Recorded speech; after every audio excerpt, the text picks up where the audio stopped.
I'm so happy today to see that you're all here, and that you are focused, that you are doing something very positive. What else are the roots doing in the soil?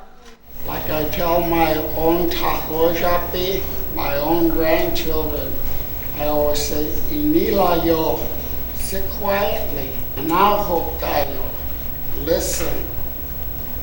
Because only by listening will you learn. So there's some simple rules for keeping an official science notebook. First of all, you don't tear up any of the pages. So I want everyone to pick up their seed and just drop it right in the center of your soil. Okay, drop it right in the center. And then I want you to push that down with your finger just to your knuckle. Tell me what the difference is.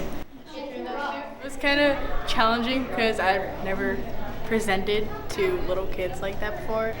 But it's fun because I'm learning with the kids as we go along. Sometimes it's okay to eat a little bit of something that you don't really like if it's really good for you, okay? If it's medicine for your body and for your heart.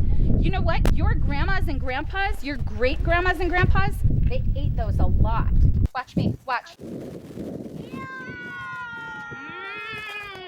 For some of them, they love to hear that they can eat a plant. They're like, oh my God, I can eat that thing on the ground, you know? And it really captures their imagination. Or I'll say, you know, that my kid had this really bad burn and I put some of this plant on there and they're like, oh my God, that weed, that thing that's growing there, that's medicine, you know? It's amazing how I see that change in their eyes. It's always there for you. It grows all over the place and you can crush it up and put it on the burn. Toe. Right? What color? What's toe? Blue. Very good. And they say that because they think the leaf looks a little bit blue. Do you guys see that? It's also super fun to do this kind of plant walk with them, and then to watch them afterwards because they'll start looking down now. You know, they start paying attention to what's around them. I love it.